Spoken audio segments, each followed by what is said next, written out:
앞으로의 디자인은 현실 경험을 가상의 경험으로 굉장히 좀 완벽하게 대체시키는 과정에 많이 집중하게 될 거라고 보고 있고요.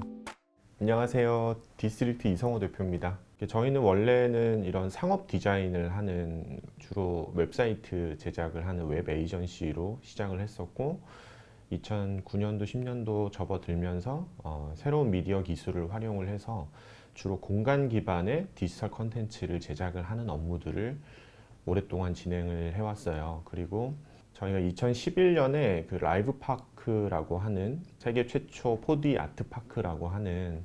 일종의 이런 미디어 아트 전시의 효시가 될 수 있는 프로젝트를 진행을 한 적이 있었는데 우리만의 어떤 작품들을 만들어서 이걸 대중에게 선보이는 것들을 이제 시도를 시작했다고 설명을 할 수 있을 것 같은데 저희 회사에 있는 그 내부 크리에이터들의 역량은 저는 굉장히 세계적인 수준이라고 생각을 해요. 이들과 함께 성장할 수 있는 계기가 될 수 있다고 판단을 해서 그래서 올해부터 조금 다른 디자인 에이전시나 스튜디오하고는 다르게 우리만의 작품을 좀 만들면서 새로운 사업 모델을 찾아보자라고 결정을 하게 됐습니다. 그 웨이브는 저희가 그 퍼블릭 미디어 아트라고 하는 콘텐츠 시리즈를 앞으로 만들어 보자라고 결정을 하고 처음 만들게 됐던 작품이에요. 삼성동 코엑스는 어떻게 보면 복잡한 도시라는 곳을 가장 상징적으로 나타내는 장소인 것 같다는 생각을 했었고 이런 장소에서 사람들이 좀 의외라고 생각을 하는 경험을 만들어주면 좋겠다라고 생각을 해서 그러면 도시의 가장 대척점에 있는 단어가 아무래도 자연 이런 거라고 생각을 했고 이제 웨이브라는 소재를 정하고 작년 12월 초부터 시작을 해서 한 4개월 정도의 작업을 해서 4월부터 상영을 시작을 한 그런 어떤 배경과 과정이 있었던 것 같아요. 영원한 자연, 그 이터널 네이처라고 하는 큰 주제 하에 플라워, 가든, 비치, 워터폴, 스타 등등 이런 자연 속에서 우리가 볼 수 있는 소재들을 미디어 작품으로 재해석해서 보여준 공간들이라고 보시면 되고 시각적인 경험뿐만이 아니라 감각적인 사운드 그리고 각 어떤 작품 공간의 소재에 적합한 조향까지 가미를 해서 실제로 시각과 청각과 후각을 다 아우를 수 있는 형태의 어떤 그 몰입된 경험을 제공을 할 수 있는 공간으로 만들었고 이 아르떼 뮤지엄이라는 공간을 제주뿐만이 아니라 국내의 다른 지역 그리고 해외에도 계속 확산을 할 계획을 가지고 있고요. 그 말은 그 내부의 크리에이터들이나 디자이너들이 앞으로 우리만의 작품을 만들어서 선보일 수 있는 기회가 많이 늘어난다는 것을 의미를 해요. 디자이너들이 훨씬 더 주도적으로 그리고 어떤 창의성의 제한을 받지 않고 자기가 생각하는 대로 뭔가 작품을 만들 수 있는 기회가 주어질 수 있다고 보고 있고요. 일반적인 그 디자인 에이전시에서 일할 때보다는 조금 더 만족스럽게 일할 수 있는 그런 환경이 되지 않을까 생각하고 있어요. 이런 언택트 시대에 이런 디지털 미디어 기술 혹은 실감 미디어 기술이 더 많이 각광받을 것이라고 예측들 하시는데 당장 상업적으로 많이 활용되고 있는 게 주로 이제 K-팝 그 아티스트들이 현재 많이 활용을 하고 있는 비대면 공연 이렇게 사람들이 많이 모이는 공연장에서 공연을 할 수 없다 보니까 결국은 그런 경험을 대체할 수 있는 일종의 가상으로 만들어진 공연 경험을 만들어서 세일즈를 하고 있는 거라고 보고 있고요. 이런 비대면 시대 이후에도 언젠가 코로나가 다시 괜찮아지는 시대가 올 거라고 보는데 그 이후에도 계속 유효할 수 있다고 보고 있어요. 앞으로의 이런 디자인은 제가 봤을 때는 현실 경험을 그 가상의 경험으로 굉장히 좀 완벽하게 대체시키는 과정에 많이 집중하게 될 거라고 보고 있고요. 2010년대 중반 이후에 흔히 우리가 알고 있는 가상현실 이런 것들이 이제 나오기 시작을 했는데 사실 가상현실 이렇게 헤드 마운티드 디스플레이 착용하고 가상의 경험을 한다는 게 기본적으로 불편할 수밖에 없는 건데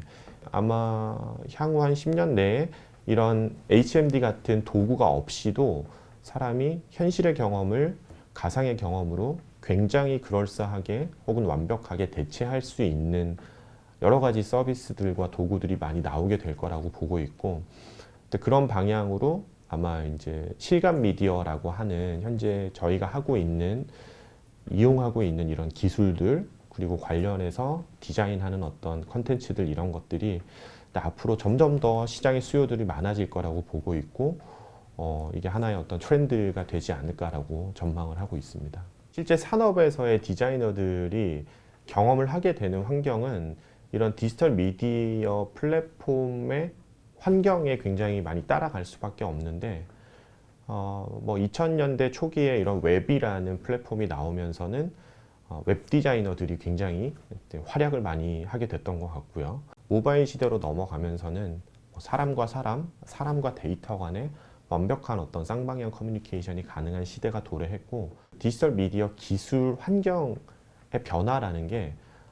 코로나 시대 이전에는 어떻게 보면 디자이너들이 어떤 것들을 집중을 해야 할지의 주제를 이렇게 던져줬던 어떤 메인 요소였다고 보고 있고요. 지금은 어떻게 보면 기술적인 요소보다 환경적인 어떤 코로나 환경이라는 게 또 새로운 화두를 디자이너들한테 던져주고 있는 거라고 보고 있고요. 디자인이라는 단어를 흔히 보통 시각적인 부분들을 많이 떠올리는데, 디자인이라는 걸 사전에서 찾아보면은 일종의 설계에 가까운 그런 일인데, 결국은 어떤 문제를 해결을 하는 방법론으로서 디자인이라는 거는 어느 시대나 어떻게 보면 그 유효한 기능들을 가져왔다고 보고 있고요. 그런 역할은 이제 어떤 시대의 환경이 변한다고 해도 바뀌지 않는다고 보고 있어요. 현실 경험을 어떤 이런 가상의 경험으로 대체를 하는데, 앞으로 수년간의 어떤 그 실감 미디어 관련된 혹은 디지털 미디어와 관련된 디자인 트렌드가 바뀔 거라고 보고 있는데, 그 과정에서의 디자이너들의 역할 또한 저는 결국은 주어진 문제를 해결을 하는 과정에서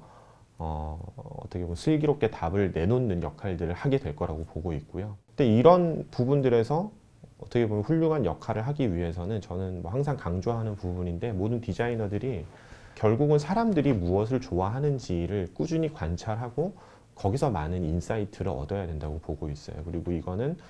관찰을 하는 것도 필요하긴 하겠지만은 본인 스스로도 굉장히 간접적으로든 직접적으로든 다양한 경험을 하면서 몸소 느끼는 것도 굉장히 중요하다고 보고 있고요. 근데 그런 걸 일종의 디자인 띵킹 내지는 이런 방법론을 통해서 잘 해결할 수 있는 그런 역량을 어떻게 보면 평소부터 많이 트레이닝을 하면서 습관화하는 게 필요하지 않을까 보고 있어요. 이제 디자이너가 기본적으로 꼭 갖췄으면 하는 소양이라는 게 있는 것 같아요. 그러니까 뭔가 툴을 잘 다루고 이런 스킬도 되게 중요하기는 한데, 저는 소양이 더 중요하다고 보고 있고, 가장 핵심은 사람과 세상에 대한 꾸준한 관심을 가지고 많은 것들을 경험을 하는 게 포토샵, 시네마 4D 잘 만지는 것만큼 저는 되게 중요하다고 말씀드리고 싶고요. 웹 에이전시로 활동을 할 때 보면은 기획자는 정말 딱 UX 기획, UI 기획만 진행을 하고,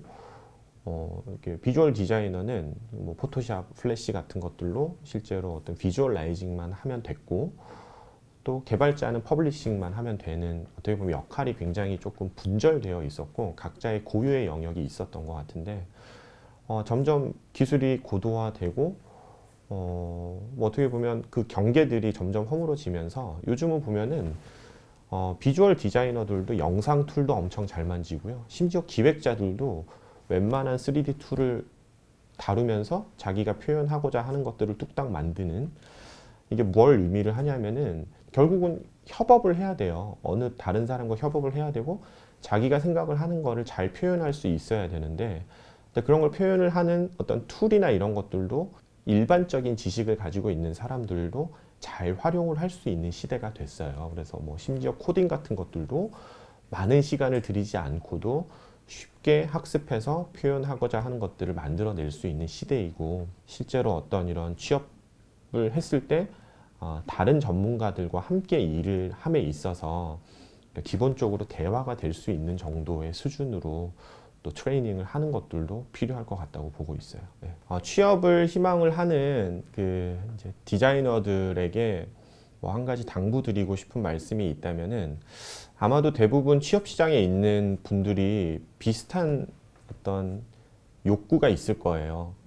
굉장히 누구나 들어도 알 수 있는 그런 큰 회사에 가서 좋은 복지와 좋은 대우를 받으면서 이렇게 일해야지라고 생각을 하시는 분들이 굉장히 많을 걸로 알고 있는데, 살아가면서 몇 번씩 이런 직장을 바꾸는 경험들을 하게 될 텐데, 좀 장기적인 호흡을 가지고 처음부터 뭐 이렇게 명함에 이렇게 누가 알고 있는 회사에 가는 게 저는 중요하지 않다고 보고 있고요. 여러분들이 성장할 수 있는 어떤 환경을 만들어 주는 곳을 많이 찾아보셨으면 좋겠다고 생각을 해요. 조금 더 이렇게 폭넓은 시각으로 본인이 많은 경험을 할 수 있는 그런 곳을 나의 첫 번째 직장 내지는 새로운 직장으로 생각을 좀 해보셨으면 좋겠다는 생각을 하고 있고요. 분명히 이런 디자인이라는 영역이 산업에서 가지는 가중치는 점점 더 많이 늘어날 거라고 보고 있어요. 그래서